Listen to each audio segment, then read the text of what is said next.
Halo Tribuners, apa kabar semuanya? Semoga dimanapun kalian berada tetap dalam kondisi yang sehat dan bahagia. Perkenalkan, saya Alfia akan membawakan podcast pada siang hari ini. Dan podcast siang hari ini itu akan membawa tema yaitu tentang masa depan kesejahteraan sosial. Bagaimana inovasi dan tantangan di tahun 2025. Dan senang sekali saat ini saya telah kedatangan tamu yang sangat spesial. Itu ada dari Kepala Dinas Sosial Daerah Istimewa Yogyakarta, yaitu ada Ibu Endang Padmintarsih ya Bu. Iya. Salam kenal Ibu, Ya, selamat selamat siang. siang Mbak Alfia. Sehat, selamat siang semuanya pemirsa. Sehat selalu semuanya. Ya, ngomong-ngomong tentang dinas sosial ini ya Bu, ini Ya. kan memiliki tanggung jawab yang sangat besar Ya. dengan untuk masyarakatnya. Nah, dan juga pasti ada permasalahan-permasalahan sosial yang ada. Nah, ini kan sudah tahun 2025, tentu ada perkembangan zaman dan juga mungkin ada isu-isu yang peningkatan isu atau ada isu yang sudah terselesaikan. Itu mungkin bisa diceritakan Bu, bagaimana dinas sosial ini melihat perkembangan zaman dan juga bagaimana tantangan tentang kesejahteraan sosial di tahun 2025 ini. Silakan Ibu. Jadi gini Mbak Alfia, dinas sosial itu melayani masyarakat yang namanya terlantar ya. Dari namanya bayi terlantar, kemudian sampai lansia terlantar, dan sampai jenazah terlantar, itu kita layani. Nah, di tengah-tengah itu permasalahannya sangat kompleks. Ada 24 jenis permasalahan sosial. Masalah sosial anak saja, kalau kita berbicara masalah anak, sudah 7 klaster sendiri ya. Anak yang berhadapan dengan hukum, anak dengan kedisabilitasan, anak disabilitas itu sudah beberapa klaster lagi, karena disabilitas daksa, disabilitas mental, kemudian RUI. Nah, ini kan yang tentunya permasalahan sosial ini yang fenomenanya yang ada di masyarakat, yang tentunya dinas sosial berkolaborasi ya bersama-sama untuk penanganan masalah sosial tersebut. Nah, apa sih tantangannya untuk dinas sosial ke depannya? Kita ketahui bersama bahwa permasalahan sosial itu tidak akan pernah habis gitu. Ganti nama iya, dari dia masalah anak, dia ke masalah remaja, kemudian dia ke masalah lansia, dan lain sebagainya. Kemudian ketika kita tantangan ini, maka banyak hal yang dinas sosial lakukan, yaitu ada rehabilitasi sosial, ada perlindungan dan jaminan sosial, kemudian ada pemberdayaan sosial. Nah, ini yang kita lakukan begitu. Kemudian bagaimana penanganan kepada masyarakat dengan berbagai masalahnya tentunya yang harus kita petakan dulu. Jadi melayani masyarakat dengan berbagai masalah ini tidak bisa disamakan semuanya. Karena ketika kita penanganan untuk masalah anak, tentunya disesuaikan dengan permasalahannya, gitu ya. Kemudian bagaimana tantangan ke depan? Tantangannya sangat kompleks. Sekarang lagi dengan era digital, ya, bagaimana yang milenial, yang Gen Z ini sudah luar biasa perkembangan zamannya dengan perkembangan digital, karena semuanya harus mengikuti. Kita tidak bisa ketinggalan dengan era digitalnya, karena kita kan tertinggal kan. Nah, maka dengan era digital ini juga tentunya permasalahan sosial muncul lagi banyak. Sekarang kan yang sudah marak ya dengan kayak pinjol, judi online, itu kan. Siapa yang ada di situ yang bermasalah? Kalau kita lihat, kan banyaknya dari milenial, bahkan di permasalahan anak pun dengan digital, perkembangan digital ini kan juga banyak begitu.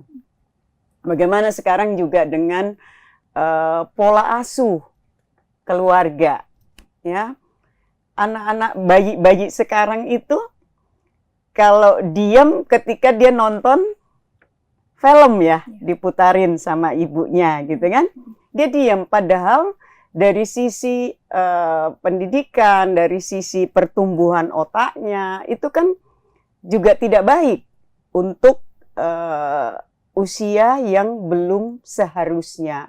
Tapi karena sekarang pola asuh itu milenial itu maunya enak, maunya yang penting anak diem begitu ya. Yang penting anak diem.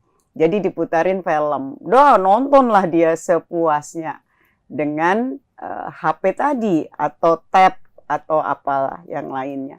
Ini kan yang sebetulnya tantangan ke depan. Karena apapun permasalahan sosial itu semuanya diawali dari keluarga.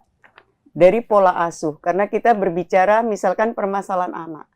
Pola asuh dari keluarga ini yang menjadi utama. Nah, sekarang itu nilai-nilai sosial yang ada di masyarakat ini sudah semakin bergeser, ya. Kalau zaman saat saya dulu kecil, bagaimana kita itu dengan orang tua sangat bukan takut ya, tapi segan gitu ya. Kita tahu ayah kita mungkin lagi marah begitu. Tidak harus marah itu mengeluarkan kata-kata kasar. Tapi kalau sekarang anak-anak dimarah pun juga nggak paham gitu kan. Jadi bagaimana kita sebagai orang Jogja, orang DIY yang penuh dengan filosofi Jawa gitu ya. Nah, pola asuh ini yang harus ditumbuhkan kembali kepada keluarga. Karena kita zamannya sudah zaman digital, zamannya harus mengikuti semuanya perkembangan, tapi nilai-nilai sosial itu harus ditanamkan gitu. Nah, ini tantangannya dinas sosial. Maka kami dinas sosial itu punya program tentang kegiatan restorasi sosial yang kami bersama-sama dengan perangkat desa. Bagaimana untuk penguatan keluarga? Bagaimana pola asuh di dalam keluarga? Bagaimana ibu nih atau bapaknya ketika anak jam 11 malam belum pulang, mencarikah? Nah, itu. Ini yang kita tumbuhkan kembali. Bagaimana nilai-nilai sosial itu seperti etika anak terhadap orang tua. Jadi ini yang kita tumbuhkan kembali. Dengan tidak mengurangi, dia harus mengikuti zamannya. Ini nih yang tantangan kami yang terbesar itu. Karena apapun permasalahan sosial itu itu kan akibat ya. Ketika misalkan kejadian sekarang nih yang lagi booming apa Mbak Alfia? Yang sekarang misalkan anak-anak anak yang kenakalan kejahatan anak di jalan misalkan, ya kan? Kami punya balai untuk penanganan anak yang berhadapan dengan hukum. Di rumah dia anak mami, dia baik gitu ya. Tapi ketika dia sudah dengan komunitasnya, dia bisa jadi anak yang bisa melakukan hal-hal yang tidak seharusnya begitu. Nah, ini kan yang sekali lagi yang dinas sosial lakukan tuh itu gitu. Jadi bagaimana kita melayani masyarakat dengan permasalahannya, misalkan masalah anak yang berhadapan dengan hukum, ya kita juga harus mengedukasi keluarganya juga, orang tuanya gitu. Karena tidak mungkin anak menjadi begitu, kan berawal dari keluarga. Gitu. Ini yang tentunya kita tidak bisa hanya menyelesaikan dari satu sisi saja. Nah, ngomong-ngomong tentang kenakalan remaja nih ya Bu, ini kan di zaman sekarang itu ada seperti geng sekolah Ya, atau komunitas. Nah, Ya. itu peran dinas sosial untuk menangani kenakalan remaja tersebut seperti geng itu seperti apa Ibu? Ya, Jadi kami tentunya berkoordinasi dengan sekolah ya, tentunya dengan Dinas Pendidikan. Kita berkoordinasi bagaimana supaya hal-hal yang kita tidak inginkan ini jangan terjadi, kan begitu. Ini preventifnya kan gitu. Maka kita koordinasi ya, kita ada sosialisasi ke anak-anak. Jadi jangan sampai kamu begini loh. Ini teman-temanmu sudah banyak yang begini. Ada di kami, ada di Dinas Sosial yang kita rehabsos, gitu kan. Nah, maka ini yang kita sampaikan. Lalu ya pihak sekolah kan pasti ada bimbingan konseling. Bagaimana memang sekarang itu untuk anak-anak itu berani untuk mengungkapkan masalahnya gitu. Ini yang perlu memang digalakkan gitu ya, supaya kita mengetahui apa sih yang menjadi masalah dia gitu. Biar kita bisa cari solusinya, mendampinginya untuk bisa menyelesaikan dengan baik gitu. Nah, kami pun Dinas Sosial, kami kan punya 6 balai nih untuk mengurusin permasalahan sosial dengan berbagai permasalahannya gitu ya. Misalkan tadi kalau Mbak Alfia untuk anak yang berhadapan dengan hukum, nah ini kita tentunya pihak keluarga yang kita juga edukasi begitu. Artinya kenapa dia jadi begini? Nah, ada keanehan juga bahwa anak ini baik Bu di rumah. Tapi ketika di luar rumah, kenapa dia begini? Jadi orang tuanya juga bingung gitu loh dengan kondisi anaknya. Nah, mungkin ada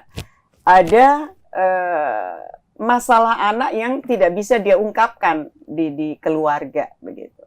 Maka ini perlunya kami pun di balai-balai kami itu ada untuk konseling pada masyarakat. Jadi silakan bagi pemirsa, misalkan masyarakat yang punya masalah gitu, monggo ke Dinas Sosial untuk konseling. Kita terbuka. Kami punya psikolog, kita punya psikiatri, gitu ya. Mungkin kalau dengan cara kami orang-orang sosial itu kan beda ya. Kita tidak mengejas gitu, tidak menyalahkan, tidak. Tapi bagaimana masalah itu bisa terungkap, kemudian kita cari mana dulu nih yang bisa diselesaikan bertahap begitu. Supaya masalah itu bisa selesai dengan baik gitu. Karena masalah itu mungkin kejadiannya misalkan anak ini berkelahi dan sampai membunuh misalkan. Itu kan akibatnya. Tapi kenapa dia begitu, ini kan yang harus kita urai gitu. Dia kan pasti punya masalah gitu. Berarti pucuknya ini masalah pola asuh ya Ibu? Ya, jadi ketahanan keluarga itu memang sangat penting untuk kasus ini gitu ya, untuk kasus ini. Untuk program yang sudah dijalankan ini bagaimana sih Dinas Sosial ini menjangkau seperti keluarga yang mungkin kurang informasi atau kurang penggunaan digital media lah Ibu? Ya. Jadi memang kami karena juga pemerintah itu kan mengikuti juga nih, udah zamannya digital ya, maka kami juga kan ada juga konseling by online gitu ya. Kita ada web, kita ada IG, kita punya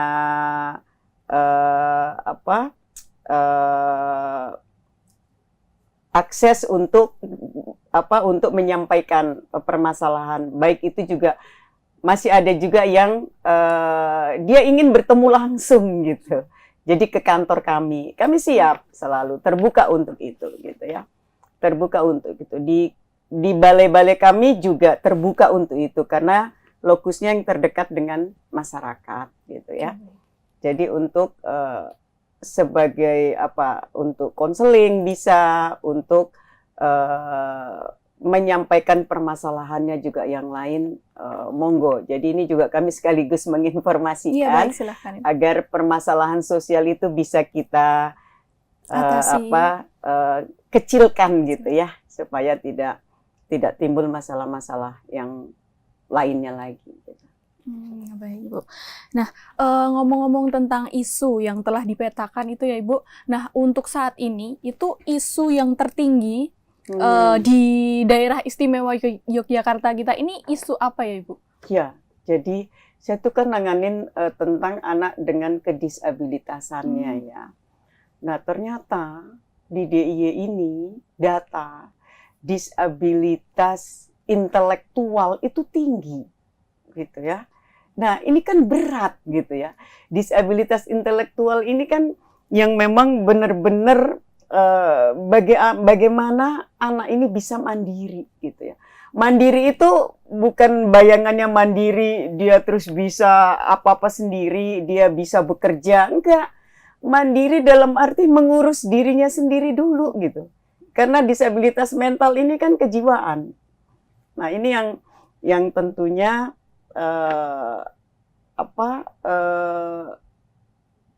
berat memang untuk ketika kita pelayanan dalam kedisabilitasan ini. Jadi kita butuh memang bersama-sama, keluarga tentunya juga harus juga mau. Sekarang itu kan ketika punya anak disabilitas, malu gitu. Kalau toh diserahkan ke pemerintah atau lembaga untuk mengurusin, dia tidak ikut juga mengurusin begitu. Terus langsung kayak lepas tangan gitu. Ini yang kita tidak harapkan. Jadi kita ayo membantu, tapi bersama keluarga. Kalau kamu tidak mampu, kita bantu mengurus, tapi orang tua, keluarga juga bertanggung jawab untuk kelanjutannya begitu. Jadi bersama-sama gitu. Nah, kemudian juga dengan disabilitas mental, ya. Tadi disabilitas intelektual, kemudian juga disabilitas mental ini juga datanya banyak gitu ya. Di balai kami itu aja ada 300-an. Itu yang kita sudah tanganin di dalam ya, kita rehab sos.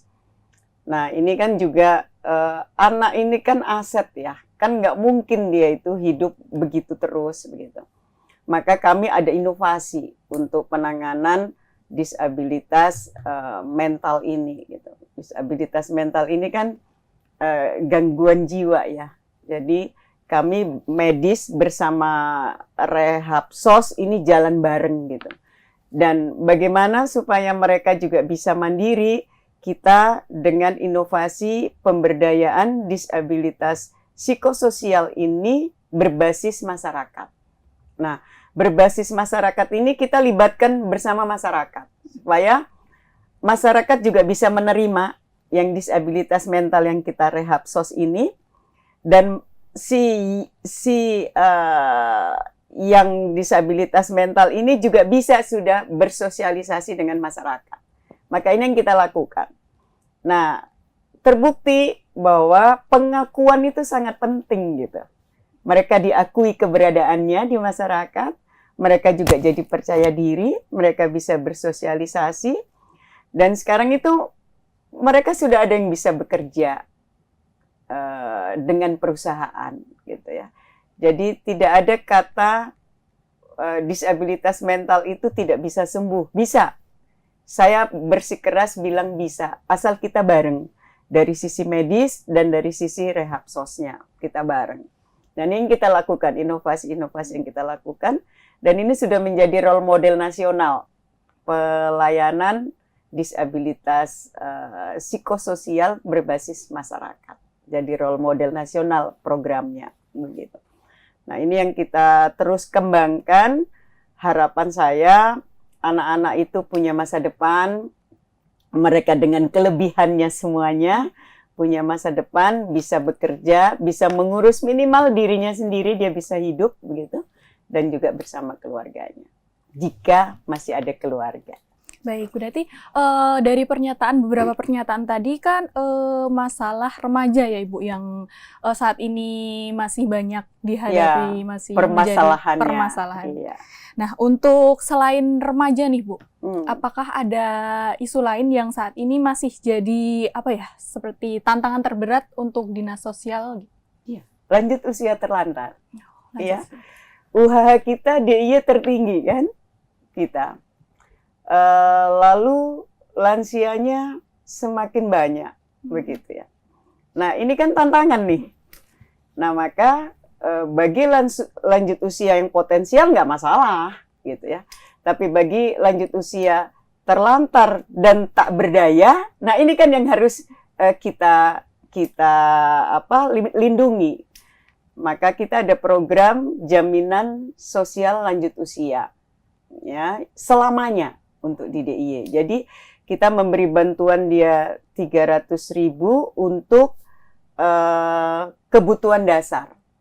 Jadi ini program ini yang tentunya akan membantu lanjut usia yang terlantar, yang dia juga belum dapat program lainnya. Karena ada program lainnya, misalkan ada program PKH. PKH itu kan juga ada programnya lansia di dalamnya. Nah, maka ini lanjut usia yang terlantar.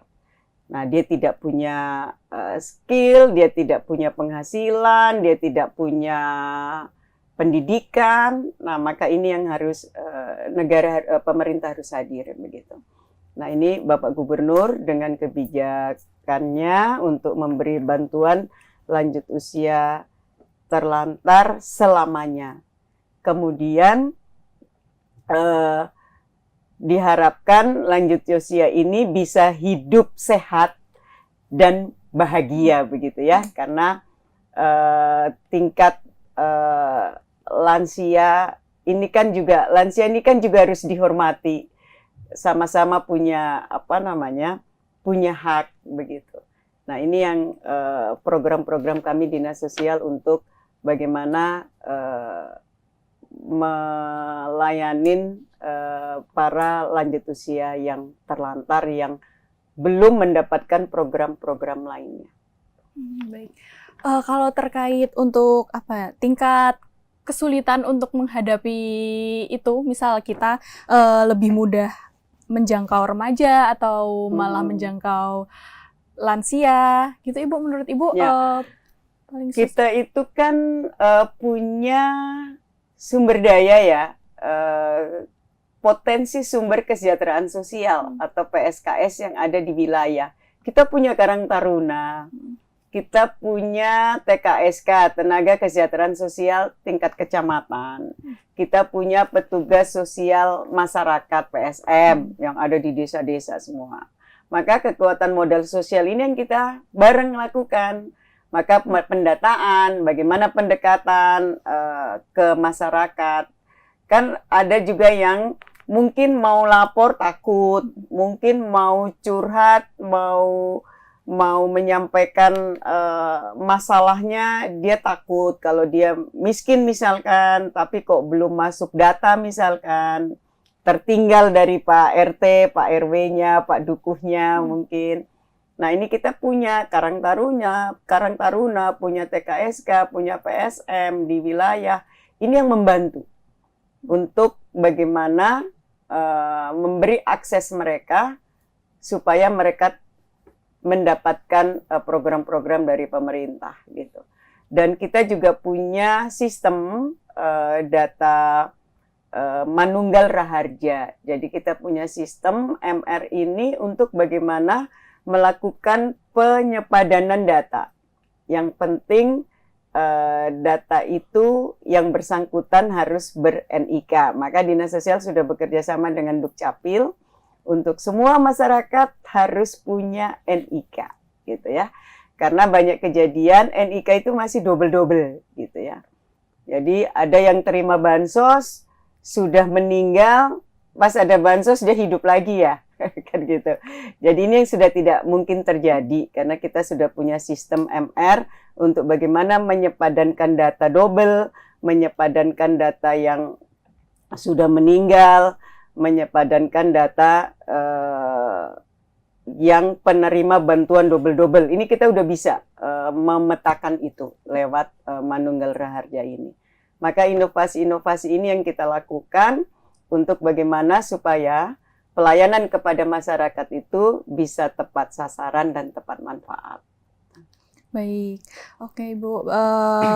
Kalau untuk ngomong-ngomong tentang kontribusi nih Ibu, tentu kan ada masyarakat yang harus berpartisipasi dengan program-program yang Dinas Sosial lakukan Ibu. Yeah. Nah, untuk program-program kesejahteraan sosial ini yang telah disiapkan untuk di tahun 2025 ini apa, Ibu? Ya, jadi kita kan punya lembaga kesejahteraan sosial ya, LKS yang ada di DIY itu yang terdaftar di kami ada 328 LKS. Maka ini kan yang ditumbuhkan masyarakat, atas kesadaran masyarakat untuk bersama-sama membantu pemerintah kan begitu, dalam penanganan masalah kesejahteraan sosial. Maka LKS ini yang kita siapkan untuk edukasinya tentang sertifikasi. Karena sertifikasi itu sangat penting, baik bagi SDM di lembaganya maupun tentang sertifikasi lembaganya sendiri. Nah, ini kan dia harus punya itu, harus tersertifikasi. Ini yang kita dorong. Maka di sini kami hadir begitu untuk melakukan bersama Kementerian Sosial ada diklat pelatihan untuk sertifikasi SDM maupun lembaga untuk lembaga kesejahteraan sosial. Nah, ini yang kita bersama-sama masyarakat, karena masyarakat itu jangan sampai punya niat baik, tujuannya baik, tapi hasilnya tidak baik. Itu sebagai topeng aja gitu untuk urusan sosial. Ternyata di dalamnya hal-hal yang tidak boleh dilakukan, ya. Karena permasalahan sosial ini kan sangat kompleks ya. Dari bayi terlantar, nah jangan sampai ada kasus-kasus penjualan bayi. Nah, ini kan Dinas Sosial juga melakukan adopsi. Kita punya tim pipa, maka itu prosedur begitu, pakai proses untuk pengangkatan bayi. Tidak bisa, ini juga mungkin edukasi ya buat masyarakat langsung ya. Ada kan yang nemu bayi atau misalkan dikasih bayi dari keluarga begitu ya. Lalu merasa itu keluarga, udah aja saya langsung langsung asuh begitu, tidak memikirkan bagaimana ke depan bayi ini. Nah, supaya legal maka harus ada proses adopsi begitu ya. Nah, proses adopsi itu juga ada berapa macam begitu ya, ada privat, ada yang reguler begitu. Nah, ini yang tentunya jangan sampai, karena banyak kasus nih udah diasuh sama seorang orang tua, lalu ketika mau sekolah tidak punya akte. Nah, pengurus akte kan harus dari surat kelahiran, surat dari pengadilan dan lain sebagainya kan begitu. Nah, orang tuanya siapa kan begitu. Kalau dia merasa orang tuanya dia, benar nggak gitu kan? Kan harus ada bukti gitu kan. Nah, akhirnya masalah karena tidak bisa mengurus akte. Padahal akte anak harus sekolah kan harus punya akte. Nah, baru tuh masalah, baru tuh ke Dinas Sosial gitu. Padahal proses begitu nanti sangat panjang karena akan diurut siapa orang tua kandungnya. Kalau orang tua kandungnya diketahui saja, mungkin kita tidak terlalu lama bisa menyelesaikan. Kalau orang tua kandungnya tidak ditahu, kan jadi masalah panjang nih. Nah, ini yang tentunya masyarakat harus memahami itu. Tidak boleh malsukan dokumen gitu ya. Bukan orang tua kandung tapi ngaku orang tua kandung, padahal itu yang mengeluarkan dari pengadilan. Nah, ini kan yang besoknya kalau kejadian ada yang mempermasalahkan itu kan kasus lagi begitu. Ini jadi ini yang sangat hati-hati buat masyarakat juga, mungkin untuk proses adopsi ini juga harus berprosedur begitu ya, yang harus dilakukan gitu. Jadi jangan kasihan anaknya nanti, karena anak harus punya masa depan. Jangan sampai nanti anak harus berkembang, harus punya masa depan, tapi dia tidak bisa sekolah atau dia tidak bisa apa-apa karena selembar kertas untuk identitas dia gitu. Ini yang perlu kita selalu menyampaikan kepada masyarakat itu. Dan mungkin kalau tahu tetangganya ada yang begitu, tolong diinformasikan. Gitu. Nah, apa-apa ke dinas sosial saja, nanti kami kasih solusinya. Baik-baik. Mungkin untuk pertanyaan terakhir ya Ibu, di tahun 2025 ini apa program yang sedang difokuskan oleh dinas sosial di DIY ini? Ya, jadi kita ini kan nanganin orang-orang yang bermasalah ya. Bermasalahnya bukan cuma masalah ekonomi, jadi dan masalah lainnya kan begitu. Artinya ketika kita ngomongin kemiskinan di DIY ini kan sangat ini ya anomali ya. Ketika kita berbicara IPM kita tinggi, kebahagiaan kita tinggi gitu loh. Kemiskinan kita juga tertinggi se-Jawa gitu kan. Nah, artinya ini tantangan begitu ya, tantangan. Maka kita punya program nasional itu PKH. PKH itu program Keluarga Harapan yang di dalamnya tercantum 4 komponen yang menanganin fakir miskin dan miskin gitu ya. Nah, kemudian kita punya semangat bersama bahwa ketika 4 komponen ini sudah dibantu dari sisi pendidikan, dari ibu hamil, kemudian PAUD 0 sampai 6 tahun, kemudian pendidikan dari SD sampai SMA, kemudian juga lansia dan disabilitas di dalamnya. Tentunya ini kan harus bergerak nih. Udah dibantu pemerintah, udah bantu ini. Masa iya nggak bergerak gitu ya? Nggak bergerak itu nggak ada perubahan gitu.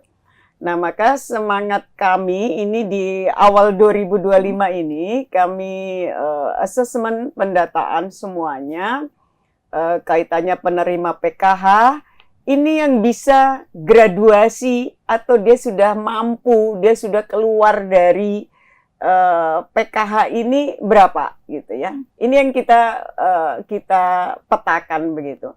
Dan tentunya ketika anak sekolah dari SD sudah sampai lulus SMA, kemudian mungkin bisa sekolah, kuliah gitu kan. Lalu orang tuanya juga kita dorong dengan bantuan untuk pemberdayaan, misalkan kita buat kelompok usaha bersama untuk mereka supaya bisa mandiri. Nah, ini ternyata buktinya banyak begitu. Nah, ini kita sudah petakan ternyata dari 186.000 yang nerima PKH di DIY, ini ada sudah nanti kami akan graduasikan sekitar 7.100-an. Untuk dia sudah mampu. Dia udah mampu tuh ternyata dia udah punya aset, dia udah punya truk, dia udah punya usaha, dia udah punya kos-kosan, dia udah kerja gitu ya. Anaknya udah berhasil gitu. Maka ini yang kita untuk penanganan kemiskinan dengan kita memulai dengan graduasi besar-besaran ini.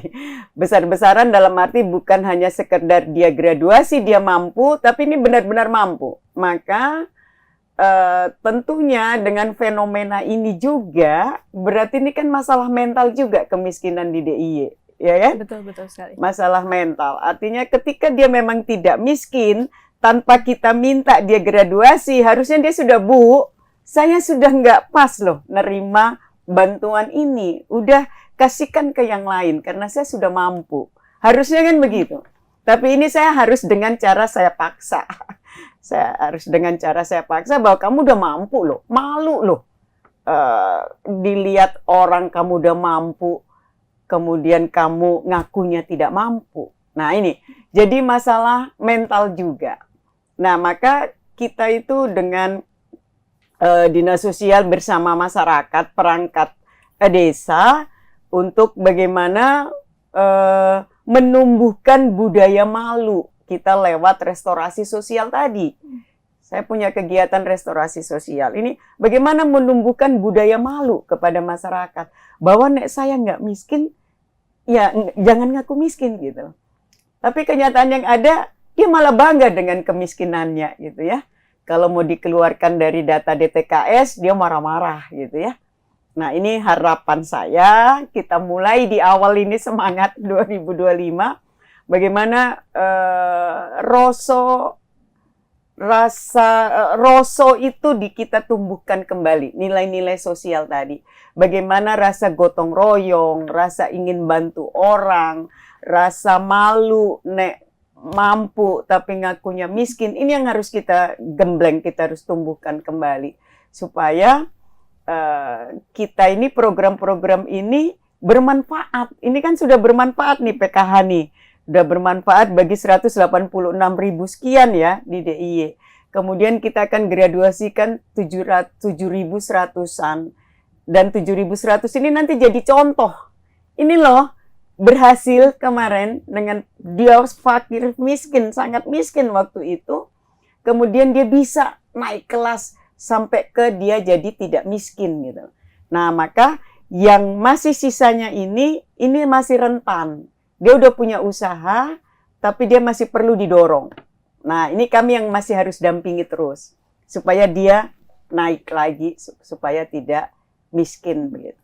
Ini yang kita lakukan. Ini baru, gencar-gencarnya kita, karena akan menunjukkan bahwa program-program ini bermanfaat buat masyarakat. Nah, masyarakat juga kami minta untuk bagaimana menyadari itu bahwa ketika saya dibantu, harapannya adalah saya bisa membantu orang lain, kan begitu. Bukan ketika saya dibantu, saya selamanya minta bantuan, kan gitu ya.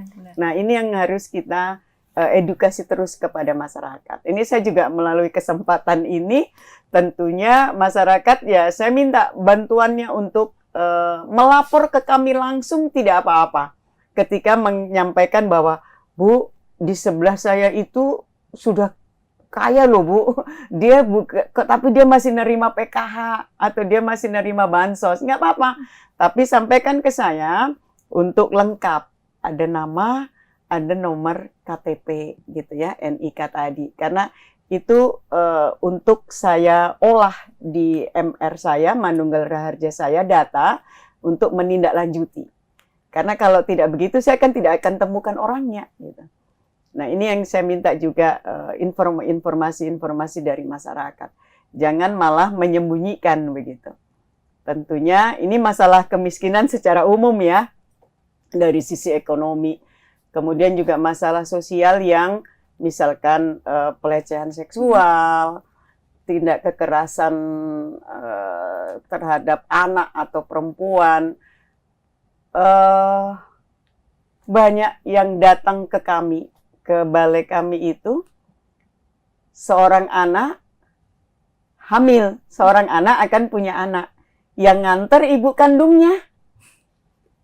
Tahu nggak siapa yang menghamili? Bapak kandungnya. Nah, ini masalahnya kan pelik gitu ya, masalahnya pelik gitu. Artinya tantangan kami ketika kami rehabsos, tentunya kami pasti petakan mana dulu yang terpenting. Anaknya dulu.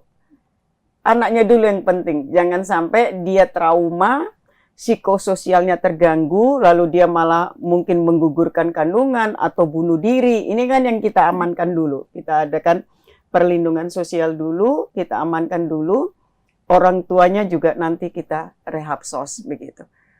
Nah, tantangannya adalah ketika dia sudah jadi baik, anaknya sudah lahir, jadi anak punya anak, sudah lahir, itu banyak di balai kami seperti itu. Sudah lahir, kemudian kita sudah rehabsos, dia sudah jadi baik, dia punya keterampilan, dia juga kita sudah modalin untuk bisa usaha. Lalu karena dia masih punya keluarga, kita harus kembalikan ke keluarga kan? Tapi aman nggak keluarga kita kembalikan? Nggak aman kan? Kan bapaknya sendiri yang bikin masalah nih. Nah, maka yang seperti ini kita ada perlakuan khusus. Jadi bagaimana dia harus aman, tidak kembali ke keluarga yang buat masalah itu. Gitu. Nah, ini yang kita lakukan terus. Tantangannya ternyata tentunya luar biasa kalau di dinas sosial ya. Jadi masalahnya itu pelik gitu loh, kompleks sekali. Jadi ini yang kita lakukan, tapi saya bersama teman-teman tim untuk melakukan rehabilitasi sosial, bagaimana mengamankan anak-anak yang anak-anak itu adalah aset bangsa, yang anak-anak itu harus punya masa depan. Itu yang kita harus amankan dan lindungi. Baik, luar biasa. Terima kasih ya Ibu. Ya, Semoga sama-sama, program yang Mbak Alia. dilakukan berjalan dengan lancar. Amin, amin, Dan amin. terima kasih juga untuk Tribuners yang telah menyaksikan podcast pada hari ini. Saya Alfia dan juga Ibu Endang mohon pamit undur diri. Sampai jumpa dan terima kasih.